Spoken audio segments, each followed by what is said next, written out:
AD versus Kim Kaufman. You know, I was watching this thing on American Greed about this man who had embezzled and stolen literally millions upon millions of pounds from trusted investors and friends. He stole about $10 to $13 million from Eddie Murphy's ex-wife, Nicole Murphy. And, the narrator said, what is the key to this con artist's stunning success? And when people tell me that AD is stupid, I say to them, he's not stupid. He's tapped into his niche audience and he knows how to work them and play the game. He knows how to lure people in, and he's no fool. AD is not stupid. And for all the people who are against him, and I'm not going to say too much about what my feelings are on him. I don't agree with the things that he says. I don't agree with the things that he does. But if you're going to be angry with AD, then you have to be angry with Kim Kaufman, because what she's doing is far worse. But both of them are highly, highly manipulative and highly skilled in their manipulative tactics. One of the things they're both good at, AD and Kim Kaufman, is playing the victim. Oh, I've got people stalking me on YouTube. I've got people, being nasty to me. I'm being bullied. I'm being bullied off YouTube. So I've got to go to Patreon and blah, blah, blah. That way, AD gets sympathy from his supporters, who are, according to him, 98% female, white female, or any color female, according to him, middle-aged and older. That's his words, not mine. So he's very good at the sweetheart scam. So that means he's very good at, getting empathy and sympathy, making people feel sorry for him. And with Kim Kaufman, it's not just them, there's lots of people who use the victim. They play the victim. They use the victim tactic to manipulate people. Kim Kaufman is definitely treating Chris Watts like he's the victim. Everything is everyone else's fault. Everyone else lied. And according to her, the way she explains things, his lies don't matter. I don't believe anything that Chris Watts says. I never believed his Wisconsin confession, and I don't believe any of his confessions. I think he's a liar. I think he tells different stories to different people. I think he's a highly manipulative person. But Kim Kaufman looks beyond Chris Watts' lies. They don't matter to her. Everybody else is lying, and everybody else is a bad person. Shanann was a bad person because she manipulated him, or she was, she abused him, which she didn't. But, she's trying to make out that Chris Watts is the victim. And AD is very, very skilled at playing the victim, trying to make people feel sorry for him. One of the greatest lies and the greatest scams being reported on YouTube, and you don't see it in the mainstream media. You don't see anyone talking about it in the mainstream media. You don't see it in any of the Chris Watts documentaries. One of the biggest lies is that the Chris Watts case is still open. I am 100% certain it's a closed case. And I've spoken to lots of people about this. And, people will tell me, oh, I've got evidence and I've got proof, which they never provide. And, they'll pretend that, some of them will pretend that they are, they work with the police or they work in law enforcement, and then they've got inside knowledge. The truth of the matter is, if people think that the case is still open, it keeps the Chris Watts case alive. And that means that people like AD can keep siphoning money out of people if they think that there's more to the story. If he can make people believe that there's more to the story, and having someone like Sherilyn Cadle on, giving him more credibility, and she says the same thing, that the case is still open, which I think I think she's lying. I don't think that she's a very honest person. I figured that out. I see through people quite easily. And I don't think that Sherilyn Cadle is malicious in her lies, but I think she tells fibs because she wants to sell her book. And I am 100% certain that the Chris Watts case is closed. And I am almost 100% certain that he's not going to get an appeal. But do you remember the time when AD was saying on his channel, breaking news, Chris Watts will appeal? And he said that he was working with the family on Chris Watts' appeal. He's not even eligible for an appeal. And the 35C is not an appeal either. And the 35C is, like I said, is not going to go anywhere. I'm eating a sweet and I really shouldn't be speaking with my mouth full, so I do apologize, but these sweets are so delicious. Anyway, let me carry on. The secret to Kim's success is that she's very good at the gift of the gab. I mean, she knows how to talk herself up, and she adds to that credibility, she gives herself credence by saying, I'm speaking to Chris Watts, and providing evidence that she's speaking to Chris Watts. I've got no doubt that she is speaking to him. AD isn't, and AD is in competition with her and feels that he has to be better than her because he's a narcissist. So he pretends that Chris Watts is sending him secret messages, and Chris Watts is not in contact with AD at all. But Kim is, and so the carrot that she dangles is that I'm speaking to Chris Watts and I've got messages from him and I've got access to his parents and family, and she provides proof. So that adds to her credibility. She wouldn't be successful on YouTube if she just had a channel talking about herself. The Chris Watts case is the key to her success, and also the fact that she's actually proving that she is in contact with Chris Watts is the key to her success on YouTube. The thing that AD has done masterfully is turning the Watts case into a murder mystery. So if he makes you believe that there were other people involved, that turns it into a murder mystery that's unsolved. And that is very appealing to a lot of people who want to know more, who like to solve puzzles, who are intrigued by true crime and the many intricacies.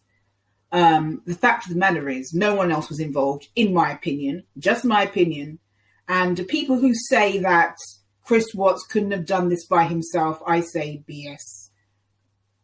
People underestimate Chris Watts, and I think that's why it's very easy for him to manipulate people. That's why it's very easy for him to manipulate his family. I think he is a total manipulator. I mean, he is really like a fantastic manipulator. And I think he's been acting his entire life. And I don't think there's anything credible about Chris Watts. I think he's pure evil. And I think he did do this by himself. And maybe he was influenced. But this was carried out by him and him alone. And no one is going to convince me that anyone else was involved unless they can provide me proof. And blurry images is just not going to cut it for me. So I've been learning a lot about AD and the efforts by his family and others to get him off of YouTube. And I've heard about Kim, that she was, in a Facebook fan group from the beginning and was declaring his innocence before she even knew anything.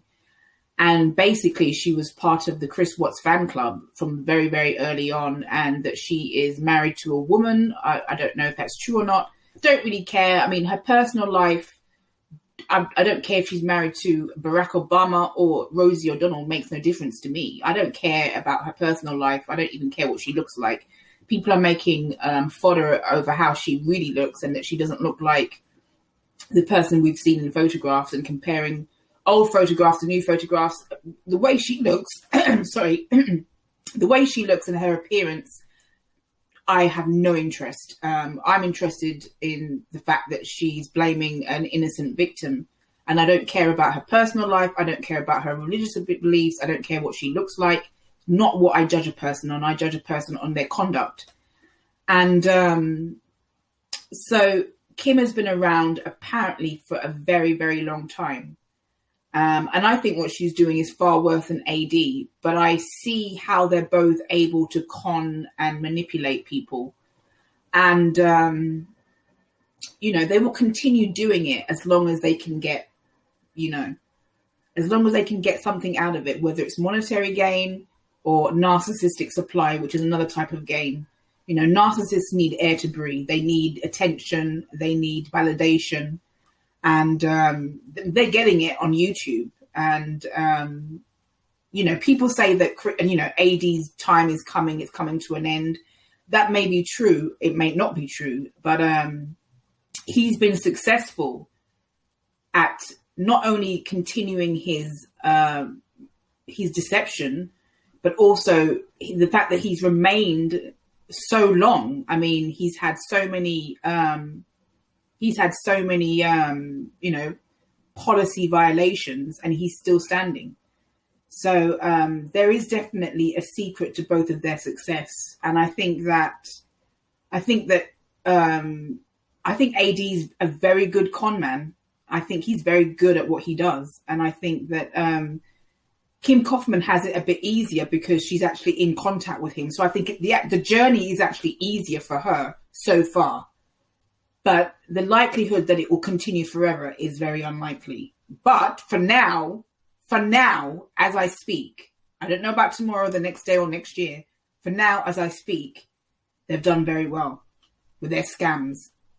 AD says that the people that are trying to run him off YouTube don't understand that he has charisma, talent, and content. I just love that. I just love how he talks himself up. I actually think that AD has a lot of talent. I do. I think he has the ability to engage people, and a lot of narcissists and sociopaths and psychopaths have a great ability at engaging their audiences. I think he's tapped into this audience, his female audience, that middle-aged female audience. I think he's tapped into them masterfully, and I think he's very engaging. I think he's very good at charming people, luring people in. I think I don't watch him very much. I've actually watched him more recently than I ever did before. I just kind of used to watch him for I used to turn him off after like 10 seconds. But, I think his interviews with Sharon Cadle have been the best of his shows. I've always enjoyed them, regardless of whether or not I think he's BSing or not, or whether I think that Sharon Cadle's telling the truth. I have enjoyed his interviews with Sharon Cadle. No one else, her. I have enjoyed those interviews, and I think he's very good at engaging her. I think he's very good at engaging his guests. I think he's very, very, yes, I think he's a narcissist, and I think that all of these things help him to be engaging. I mean, I think he has a talent for engaging people with complete lies. I think he's very good at it, and I think he has amazing stamina, far more stamina than I have, and I'm way, way younger than AD, and I don't have the stamina that he does. And I think he has the ability to create good content, but I think honest content is not what he's interested in, because honesty is not going to get him where he wants. You know, he creates these myths, he creates these lies, and he creates these conspiracy theories because that's where his success is, creating conspiracy theories. The truth is far too boring. I remember hearing Critical K saying that Team Phoenix were boring, and Team Phoenix, it deals with honesty. They don't deal with bullcrap. They tell the story like it is. They're honest at reporting things. They don't create conspiracy theories. And that's exactly what AD realizes. He knows that if he just tells the truth about the Chris Watts case, if he says Chris Watts acted alone, he just wanted to get rid of his wife, blah, blah, blah. If he tells the truth, he's not going to get the engagement. He's not going to engage his audiences the way he has, because the truth is not as exciting as the fictional stories that he's telling. There are all these people involved, that someone's going to get arrested. No one else is going to get arrested. It's all fabrication. And when I say that no one else is going to be arrested in the Watts case, I mean for the crimes. The police, the CBI agents, they never looked for anyone else. They got their man. And once he confessed and signed everything, they were never looking for other people. If you notice, you look at watch all the documentaries of Chris Watts, you look in the mainstream media, there's never any talk of suspicion of anyone else. There's never any talk of accomplices. All that was created mostly by Armchair Detective.